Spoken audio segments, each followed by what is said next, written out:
Hey, what's good? What's good? It's the Walker Bar. I'm up in the house, man, for Black Authentic Truth. We're gonna definitely get into it. I want to talk about some things. Um, One of the things I want to talk about is Easter.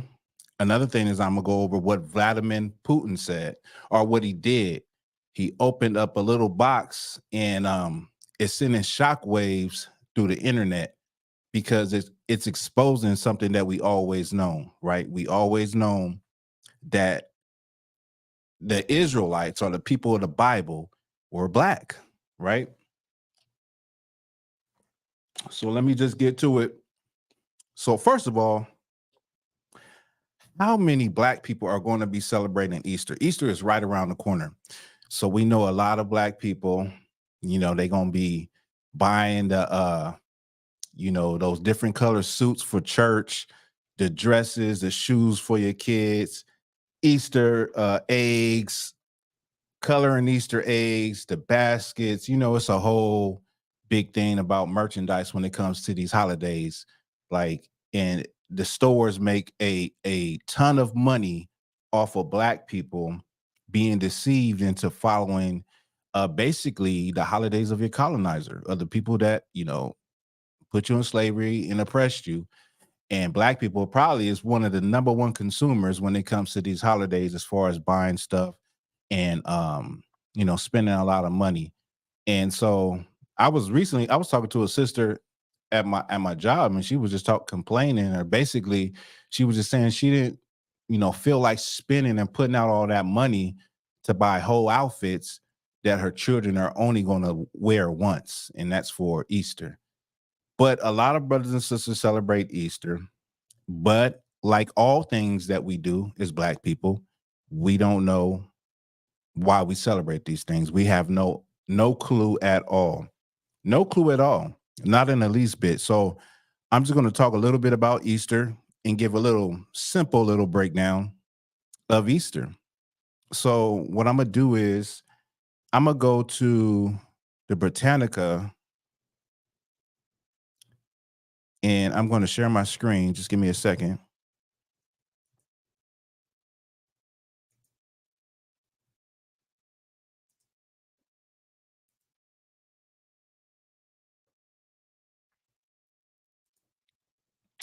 All right. So here we are. Um so when it comes to Easter, right? I'm just going to read real briefly. Now, this is the Encyclopedia Britannica. Easter, principal festival of the Christian church, which celebrates the resurrection of Jesus Christ on the third day after his crucifixion. The earliest recorded observance of an Easter celebration comes from the second century, though the commemoration of Jesus' resurrection probably occurred earlier. Okay, so it gives you a basic breakdown of Easter. And you know what? I actually have a video I did on Easter. That probably would have been a little bit better. Could have played that, right? Maybe I'll do that. So this is probably the point that I want to make. So it says the date of Easter and its controversies. And I'm gonna skip down. It says in Asia Minor, Christians observed the day of the crucifixion on the same day that the Jews celebrated the Passover. So that's what I want to get from that. So Christians what people don't really realize is that in the Roman Empire, there was a separation between Christians and the Israelites, or they call them the Jews. The Israelites celebrated the Passover, but you had this new religion called Christianity that was taking over, and it was a new wave because Christianity observed all of the pagan stuff. So if you could say that you believed in Christ, but also you could celebrate Christmas, you could celebrate Easter, you can do whatever you want to do under the guise of Christianity. So you see, there was a separation. There was a separation between let me drop this. I'm gonna move this out the way. Stop the screen. There was a separation between the Israelites and other Israelites that turned to Christianity as their religion. Many people don't know that Christianity is just a religion that is based on the Bible, but it doesn't actually do what the Bible says. That's why when people say the Bible is this, the Bible is that, I say you never read it. You don't understand it, because if you knew, you would understand that what people are doing in churches is not what the Bible says to do. Right? You would know that off top. And so all off top, I already can see a person that you're just parroting what you've heard before, and you have a lot of feelings about what you've seen, and a lot of it is, I agree with you. What you see with people in the church, it would push black people away, because black people are distant when it comes to the Bible. They're like, nah, I'm not doing that. I'll try burning sage. I'll try Christian. I'll try energies and crystal rocks. I'll do that because that's the thing that enslaved us. But they don't really realize there's a separation. So with Easter, you see that it was a separation. With Easter, Easter is from a pagan ancient holiday in Babylon called Astar or Ishtar. Right? It was a pagan deity. So in Easter, you see bunny rabbits and you see eggs. And so these are symbols of fertility. That's where you get it from. That's why if you ever ask yourself, why is there a bunny rabbit and why is there eggs? It's because it was a fertility goddess that it's representing. It's representing fertility in Easter. It's a pagan deity from Babylon. It has actually nothing to do with the man in the Bible named Jesus Christ. It doesn't have anything to do with that. In the Council of Nicaea, you go look up the Council of Nicaea. This is where they put these things into the religion of Christianity, and somebody inserted it into the Bible. So where you see Easter, it usually would be not usually, it would be the Passover, as we just read. It was a difference or a dissension, or it was a dispute among the Christians versus the Jews.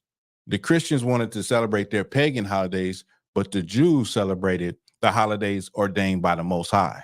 Okay, so that's just a brief history with Easter. Easter is something that, like Christmas, like Halloween, like Valentine's Day, all of this stuff that we celebrate as Black people in America, yet we don't know why we celebrate it. We have no clue why we're doing it. And our parents, our grandparents, great grandparents, and those before them learned it through the process of being enslaved here in America. So yeah, that's all I got to say on Easter. I will be going in on Easter from a more biblical standpoint. I'm gonna do a class in a couple of hours on Hollywood Israelites. If you want to see that, that's once again, that's Hollywood Israelites. Now, I want to get to the thing about Vladimir Putin, where he opened up a box, and I'm gonna play the video. And he opened up this box and to the whole world, and these are relics that they had in where they're from, in Russia, from the 13th century. So he's opened up this box with Jesus in it, and it's a black Christ. And so let me just play the video, and I'll talk as I play the video.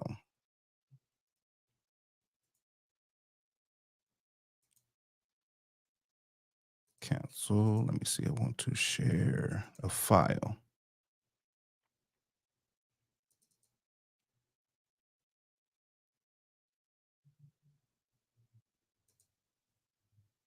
So he's opening up this box that hasn't been opened. And as he opened it, it's a black Christ. Now, this is something that people are going to have to deal with. A lot of times they say that Christ never existed or people in the Bible never existed. But when they do exist, they're always painted as white. And that's where the Russian icons come in. You know, I did the video on the Russian icons, and in the Russian icons, you have dark images of people. You have a lot of whitewashed images of people, of the so-called people of the Bible, the angels, and different, people that played a part during that period. They're painted or whitewashed as being of a Caucasian descent, a European Caucasian descent.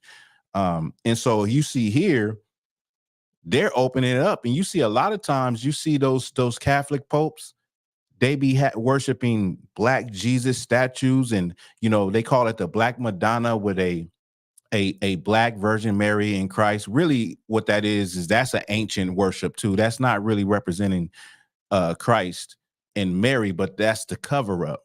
It's really representing Nimrod and Semiramis, and I believe Isis and Horus and Isis, I believe. So it's older than what is perceived, but the cover up is that it's the Virgin Mary and baby Jesus, but these are black figures. You see this a lot, in Europe. And, these are the people that have painted the images of the people of the Bible white, but then yet behind closed doors, they're worshiping black images of Christ, of the Most High, of whoever the prophet may be in the Bible. They're worshiping them, right? Isn't that funny?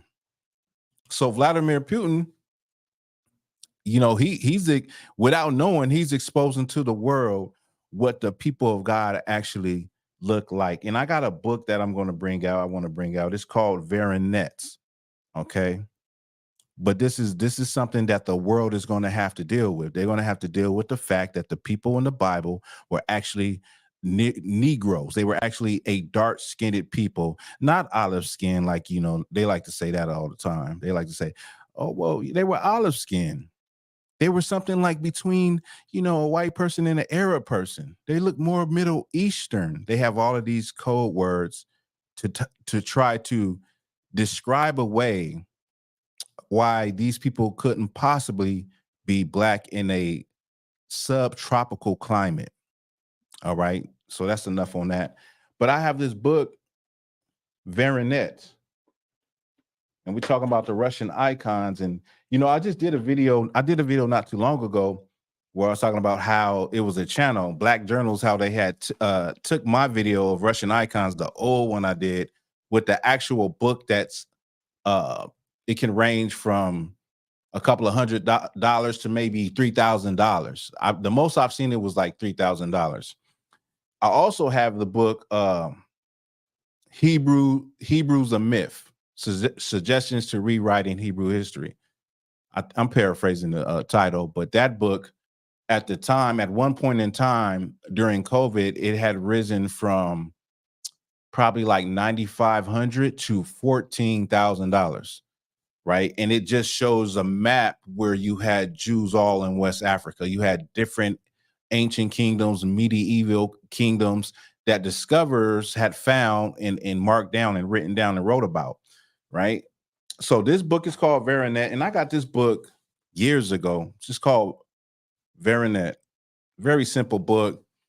Got this book years ago, just being in the library, probably more than 10 years ago. Probably more than 10 years I've had this book. In this book, it's about a monastery in Romania. And in this monastery, it is painted with images of icons of Christ, of the Most High, of the angels, of the prophets. It is literally painted. Now, this book is very old. I don't think it's that old. I can look at the date. It's not that old, but the way they printed it, the quality of printing, it has lost its color. But this is the monastery right here. Okay. That's the monastery called Varanet. and it is covered with images. Now, the images I'm going to put on the screen, they're in this book too. And let me get to one of them real quick.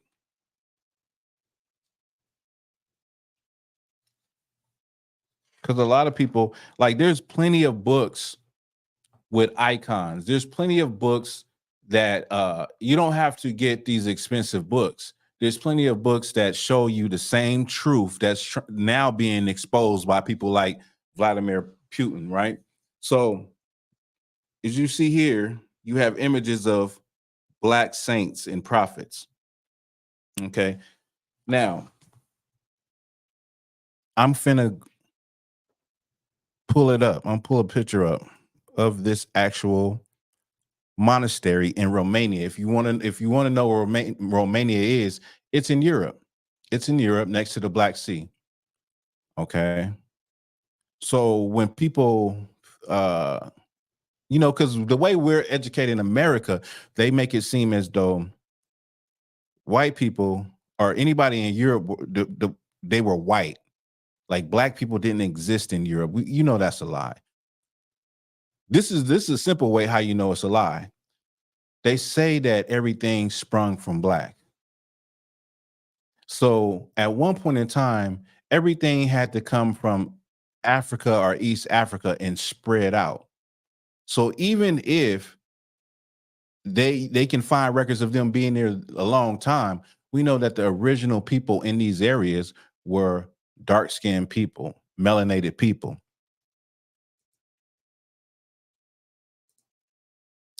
So let me pull this up for y'all.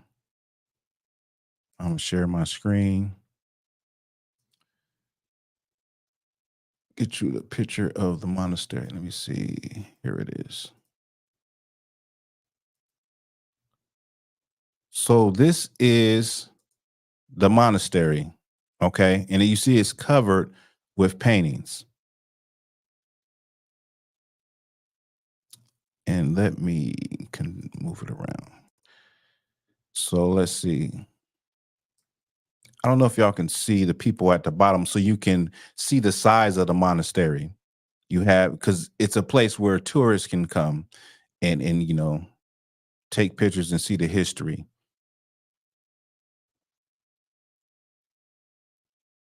So let me go right back here. Maybe y'all can see it. So just to give you an idea of how big it is, that's the monastery. Okay. Now, there's one on all the slides, they name what the painting is about in different areas. So what I'm about to show you is what they call the last judgment or judgment day. What judgment day looks like is going to blow your mind.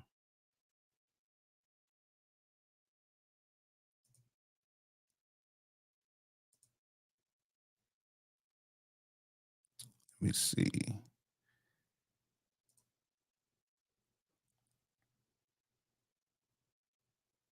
So I'll stop sharing this one and I will share the next one.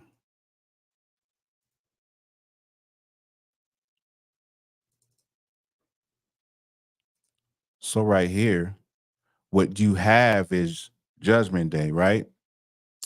And so at the top, you have what would be Christ, the black man.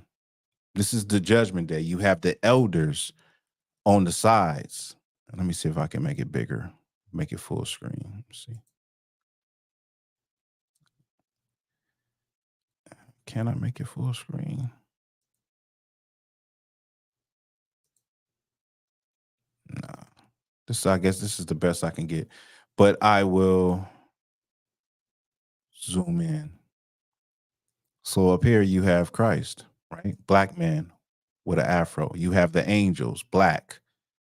You have the elders and prophets, black, and it's just rows and it goes down. But what you notice is you have a stream. This is like a stream or of blood that is coming from his feet. This is actually in the scriptures, right? You have a stream of blood coming down his feet, and that's what it is calling the last judgment on Judgment Day. Now I want you to see what is happening towards the bottom. So I'll drop this real quick. Stop it. We'll start it again. I got to figure out how to. I'm not that savvy, but I'm getting there. How to work this program. So this is what you have at the bottom. Now, what you're seeing is you're seeing black angels rounding up what you know as today as Caucasian people on the last judgment. They are rounding them up and preparing them for a what it looks like a river of blood. You can see they are bound, chained by the feet, and there is a chain around the neck like a yoke of iron. The same way that happened to black people. Ain't that something? Now, this is Veranet. This is a monastery in Romania. And these are the images that are painted on the walls. Now, this is even more crazier than, this is bigger than you finding out that these people were black when you see how what they believe back then. And we're talking about 9th century, I believe, when this was built. And they were black people.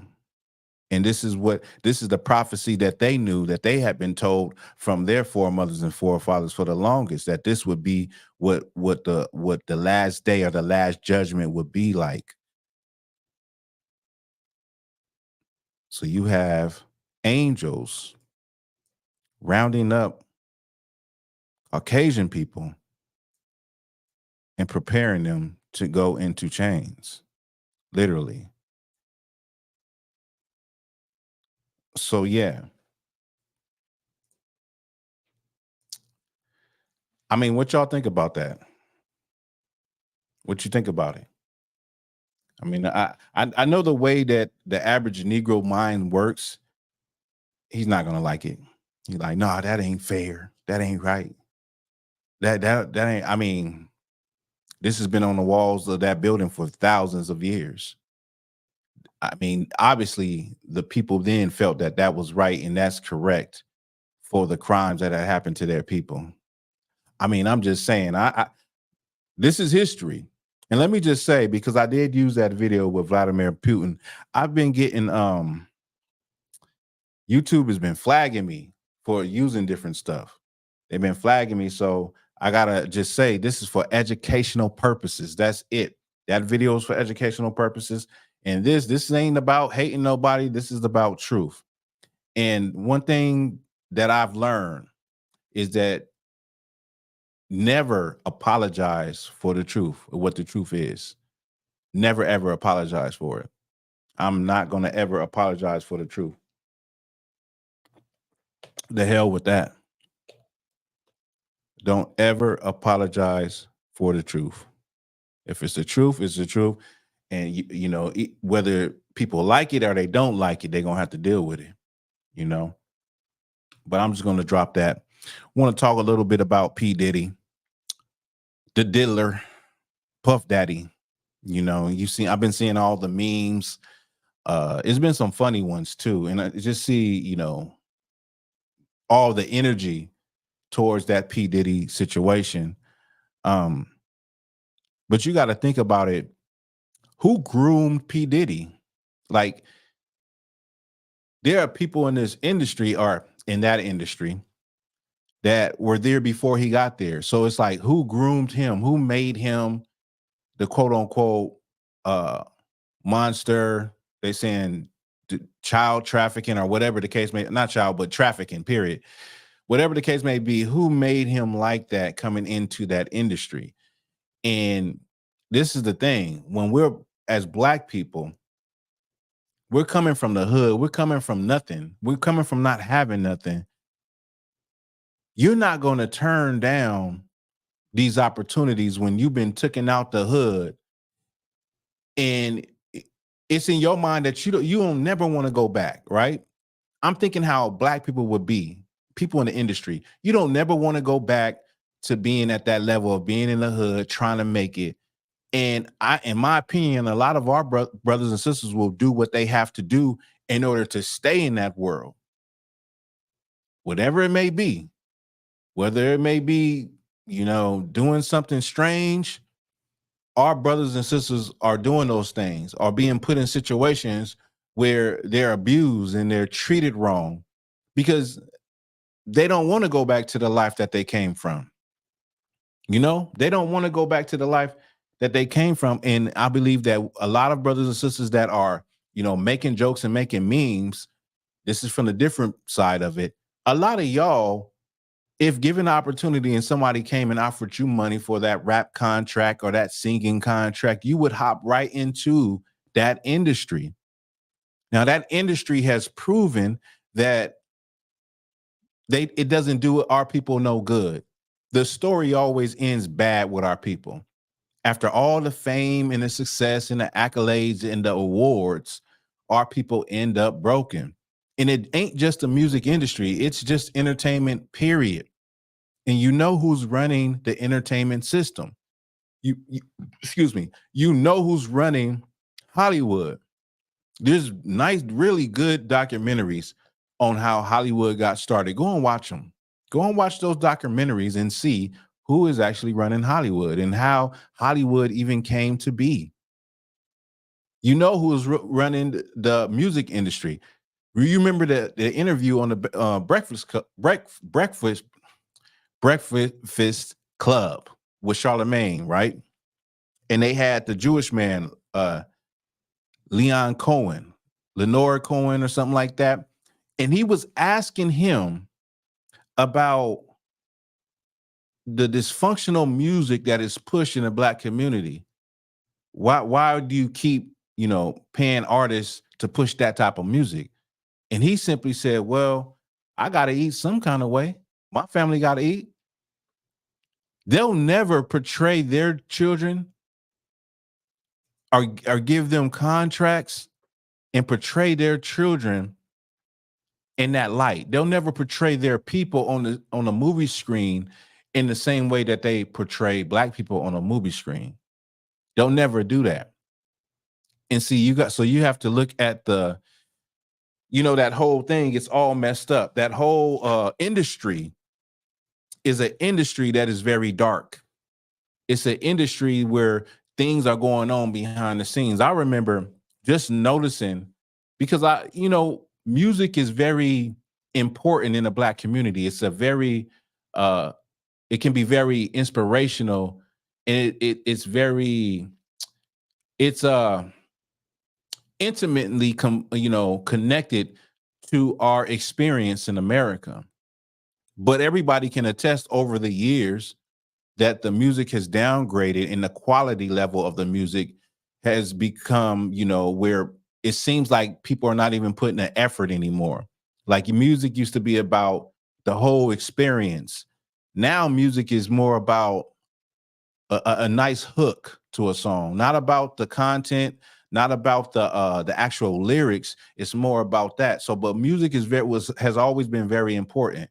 And so I remember a long time ago where I was not in the truth. I did not know the things that I know right now, but I seen that music was starting to get dark. And I started to notice that people's, like, the music videos didn't match the song. So people were putting out nice songs, but then you're looking at the video, it doesn't make no sense. It's all type of symbolism in it. It's dark. It's weird. And I was like, something is going on. But a lot of people didn't see it. And I used to tell people about it. And I'm like, man, there's something dark about the music nowadays, because it's all this symbolism in the music. And the videos don't even, back when I was growing up, videos basically played out what you was singing or rapping about, which made it dope because it was very artistic. Nowadays, it's like just dark. It's weird. You don't understand what is being trying to be translated through the visuals. But for the people that know, that be looking at that, and you start talking about that, people look at you like you out your damn mind, because our people idolize these artists and these brothers and sisters that's giving these big contracts to rap, to sing, and to do all of this stuff. But the point is, our music is dark, man. And I'm not surprised with Diddy because I believe a lot of brothers and sisters, you would do the same thing. And this is not an indictment against my people. I'm just saying, put in that position, a lot of our people will fold just because we come from the hood and we come from poverty and we don't want to go back there. And we'll fold under the pressure of whatever they got going behind closed doors and at them Diddy parties. Will a lot of y'all would fold. And even now, like I said, if somebody was to offer you a contract right now, our people would not even question it. They want to be in that world. They want to be in that love and hip hop world and the rap world. They want to be part of the world so bad and get away from the hood so bad and poverty so bad that they're willing to do anything. And I feel like a lot of these brothers and sisters you see where these scandals are coming out, they were in that situation. They were in a situation where all the money could stop and they did what they didn't want to do. And they was violated. You know what I mean? And so that's what I see with this Diddy situation. You know what I mean? And just getting back to our music is about mourning. You learn that when you come into the truth in the ISUPK. You learn that everything about our music it's not positive. It's sad situations. It's tragedies. It's tragic.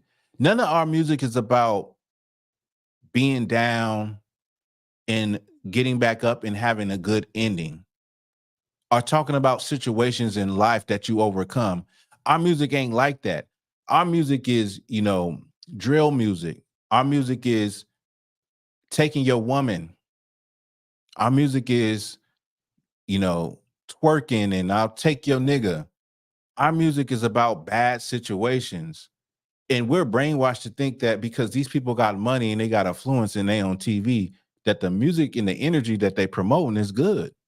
It's not good. It's sad music. It's a music that's is motivated by sadness, but because we live in it, we can't see it. We can't see that our music is about mourning. It's about sadness. It's about, being stuck in that same circle and that same mindset. It's not uplifting. It's not inspirational. It's not none of that. But on the same token, on the other side of the token, think about the people that pay our brothers and sisters to push that type of image. Because it ain't just all on our people.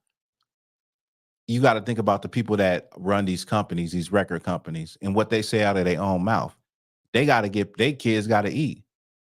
But remember, they'll never put their children in that situation. They'll never have their people acting on a silver screen in the same light that they have our people doing it.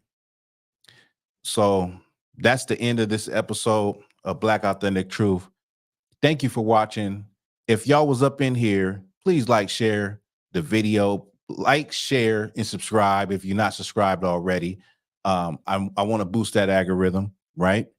And support something that's real and support something that's profitable the same way that you would support something that is unprofitable. If a brother or sister have learned something, and I'm sure they do, then support a real brother doing real things.